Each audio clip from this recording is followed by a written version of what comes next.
Good morning. Welcome to Saturday morning meditation. We're going to start with 3 7-line prayer.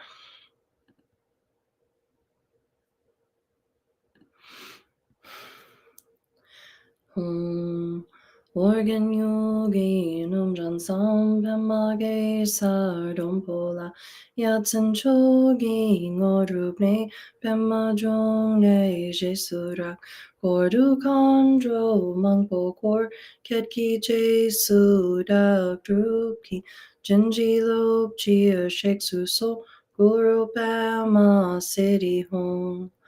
Organ yogi num jansam pemage sardompola yatsen chogi ngorubne pemajong jesurak kordu kandro mangpo kor ketki jesudak drupki jinji lop chia sheksu so guru pema city home.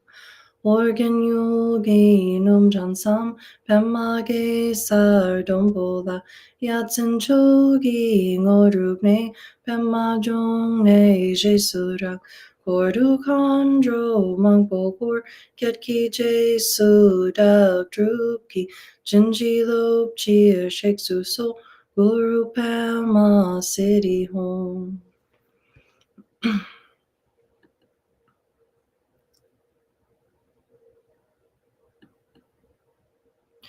Okay, so let's take a moment to remember our motivation for being here today and to generate compassion.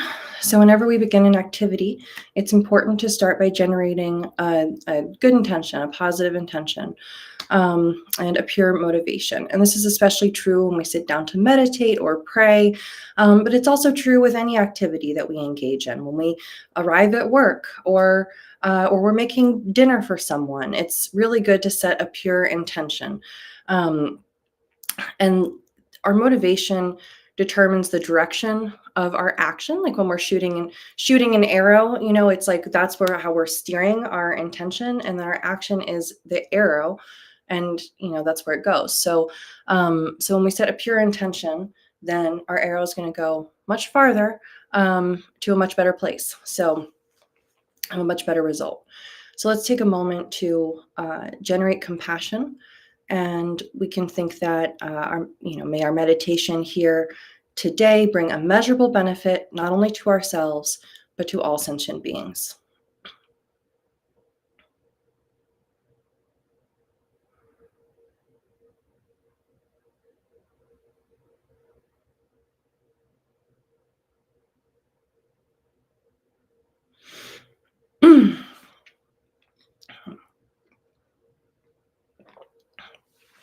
The meditation that we'll be doing today is from Jetsuma's book, Stabilizing the Mind.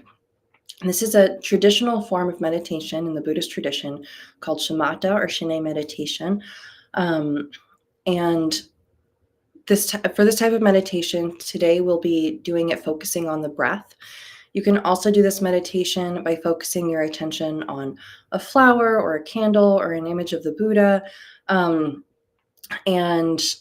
So if you would like to do that today, you can do that. Same instructions, but we'll be focusing on the breath. That's how I'll be leading the class, but you're welcome to do this meditation on another object as well in the same way.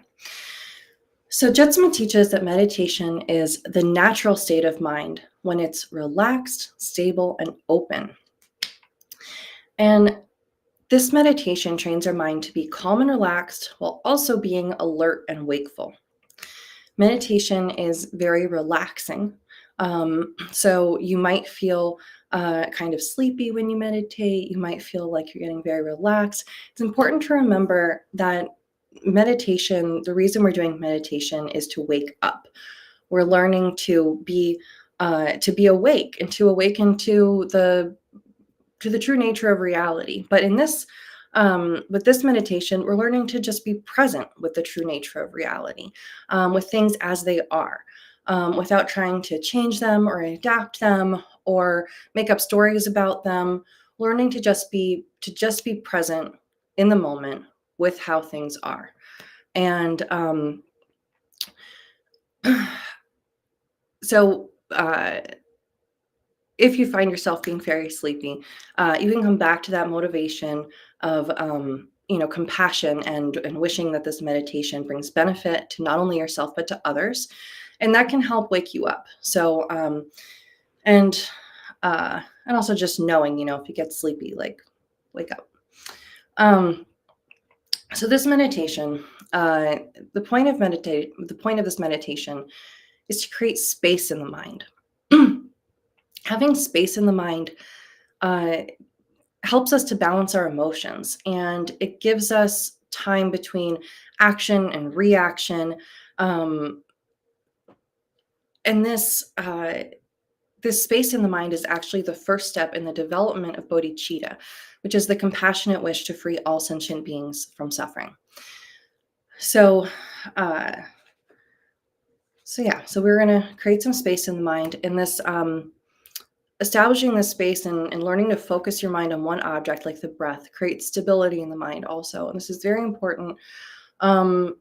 If you just in your daily life, this is helpful for if you want to focus on a book you're reading or something. You just want to be able to train your attention on the thing you're doing and not be distracted. It's very helpful to help build that muscle. And on a spiritual level, it's very important also because when we practice the insight practices, which so there's like insight meditation, the Vipassana meditation. There's also our deity practices. If you do any of the deity practices, those are also insight meditations. And any insight that you're gaining into the nature of reality, into the nature of who you are, any insights, any spiritual insights that you're gaining, if you don't have stability in your mind, they just spark and disappear, right? So people can have tremendous insight, spiritual insight that just comes and goes, and it's gone, and then they don't have it anymore. So a lot of times people do drug trips and stuff to kind of get a glimpse of some wisdom or some, to see something in a different way, to try and glimpse some spiritual wisdom. But then as soon as the drugs are out of their system, they're back to where they were. They weren't able to retain any of that experience. So that's not, it's not really going to help them that much. So by creating stability in our minds, when we gain insight through doing these insight practices or through the deity practices, then our insight is like a candle in a protected vessel, like a hurricane lantern or something. You want to have your candle flame guarded from the winds of distraction and delusion. And so by doing this practice, we're guarding our candle flame of insight, so that when we make our insight brighter and brighter, we have some stability to guard it from our habits of distraction. So so it's very helpful for multiple reasons. So what we're going to do is take a comfortable seat. You can sit cross-legged on the floor, or you can sit in a chair, and just place your hands in your lap, gently relaxed, and check in with your posture. So your spine is straight, like a stack of coins. You can imagine a thread going up your spine, out the top of your crown, and just pull that thread so you have a nice straight line down your head and neck and spine. And your shoulders are open, your rib cage is open, your arms are slightly out, your elbows are slightly out to give your rib cage some room. You have room to breathe. Giving ourselves room to breathe in our meditation posture is important, because when we're meditating, we're going to be allowing our experience to just move through us. You just let it come, let it go. And so it's like the breath. So we want to give ourselves room for breath so that we can breathe in, breathe out. You let it in, you let it go. And having that room, that physical room for our breath, that helps support our mind with letting go of our experience in the same way. When we hunch in, we tend to get stuck and stagnant. So we're sitting up straight. Your eyes are going to remain open in this tradition. We meditate with our eyes open. If this is your first time meditating, you're new to meditation, and you're uncomfortable with that, it's okay to close your eyes for the first few times. Um, but this meditation is better done with the eyes open. Um, so you're going to look gently downwards. You can imagine a line going down the bridge of your nose, down, down, down to the ground, and just find a point along that line where it's comfortable to rest your gaze. And then lastly, you're going to touch the tip of your tongue right behind your front teeth, like you're saying the letter L.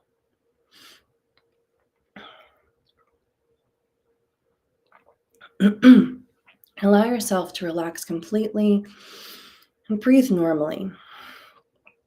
And then put a very light attention on your breathing. Don't try to control it at all. Just breathe naturally in your natural rhythm with the most gossamer thin attention on your breath. It's like taking your pulse.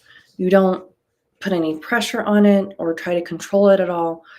Your attention is like a feather, gently riding on the surface of your breath. And when thoughts come up, which they are bound to do, when thoughts come up, that is not something to get distressed about. You're not failing your meditation if you have thoughts. When thoughts come up, just let them go, like bubbles popping on the surface of a pond. You don't even look to see what they are. Just let them go. Your meditation is not lost by hearing your thoughts, but by following them down the road. So when you find yourself hooked by a thought and following it along, just drop the thought. As soon as you notice it, drop it and come back to your breath. And if it's really difficult for you to dismiss your thoughts, you can imagine cutting them with scissors and throwing them away, or picking them up with like spaghetti tongs and dropping them. But you always return to that single pointed concentration on your breath. Just return again and again to that gossamer thin attention on your breath. And for our first meditation, we'll just go for 5 minutes, and then we'll do a longer meditation later. So just return again and again to that gossamer thin attention on your breath.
Okay,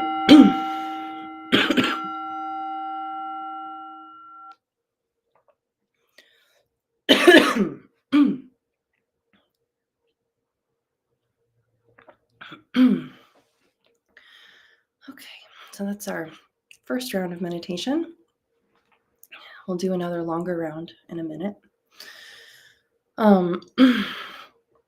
It's like our warm up. Doing just a few minutes of meditation like that is a really good way to start your meditation practice. If you're just starting meditation or you're getting back into meditation, it's really good to just start with short bursts of time, a minute at a time, 5 minutes at a time, something really manageable so that you can stick with it. So it's not too uncomfortable. You don't get turned off by your legs falling asleep meditating or something like that. Um, it takes time to build up the muscle of meditation, getting used to sitting for long periods of time. One, because of the physical discomfort, and two, because of the mental discomfort of facing yourself, facing the present moment, being present. It's not our habit to do that, so that's uncomfortable to do, and then also because it can be hard to find time to sit down and meditate and give up the other things that you would do during that time so you can focus on your breath. That can be hard to rationalize sometimes. Like, I've got so much to do. Why would I sit and focus on my breath? Um, so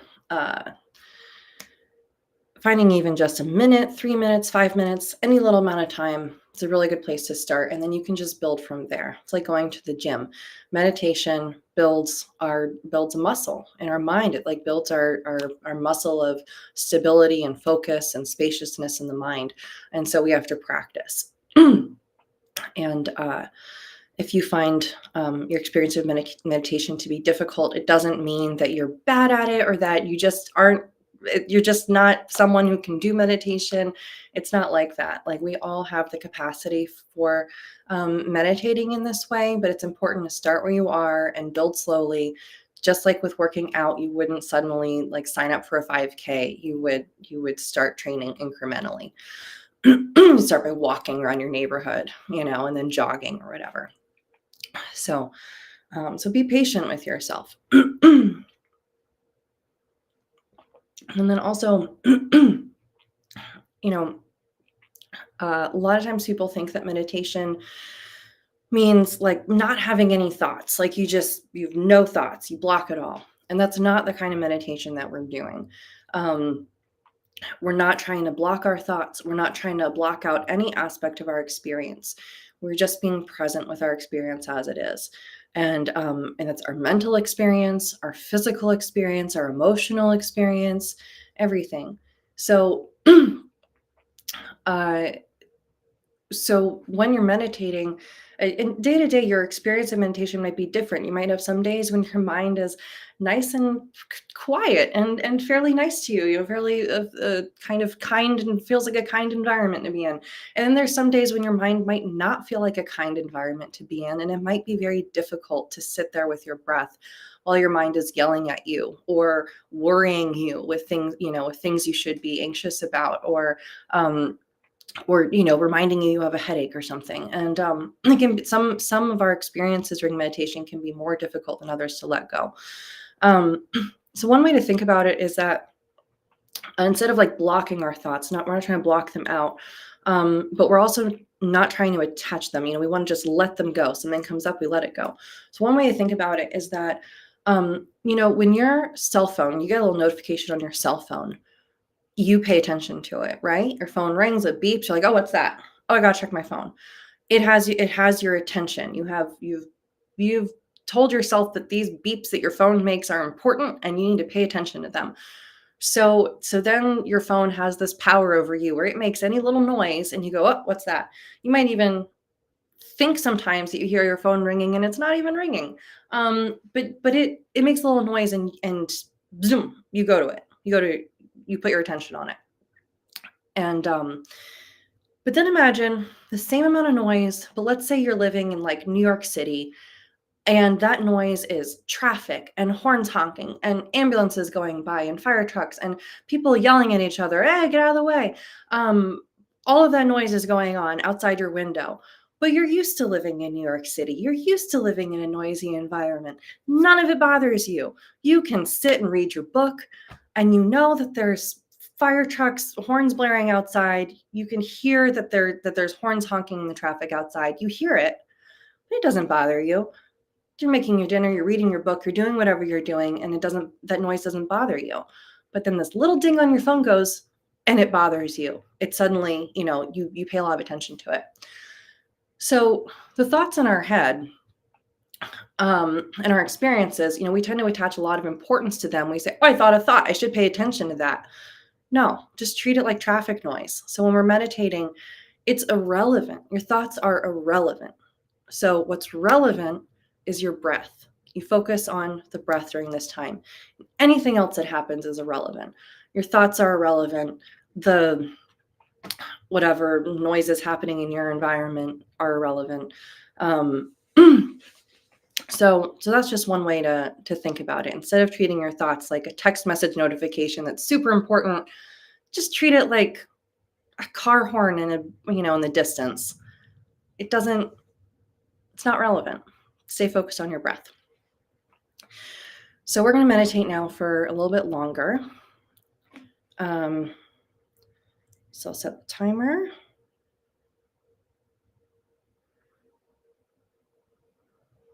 Okay. And we're going to go back to our meditation posture. I'm going to sit with our straight back. Hands are relaxed in your lap.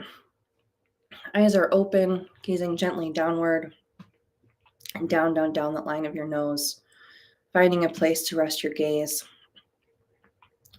Your spine is straight, but your muscles are relaxed. Allow yourself to relax completely and breathe normally. And then put the most gossamer thin attention on your breath. Don't try to control it at all. Just breathe in your natural rhythm. And put a light attention on your breath, just like taking your pulse. Not trying to control it in any way, just observing it. Your attention is like a feather, gently riding on the surface of your breath.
Okay, so that is our meditation for today.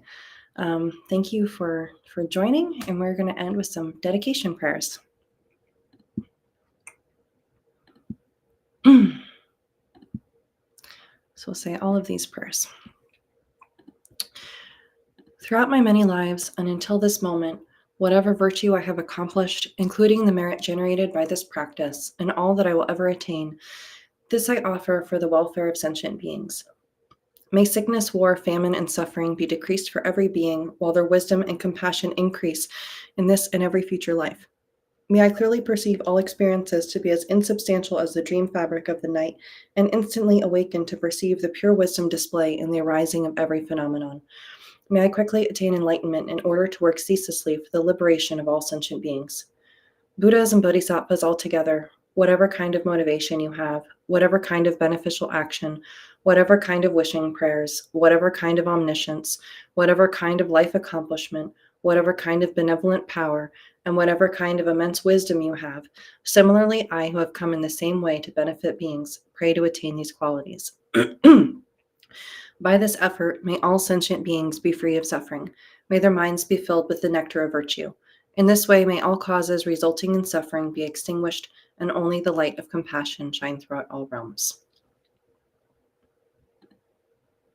All right, thank you very much. Have a wonderful weekend.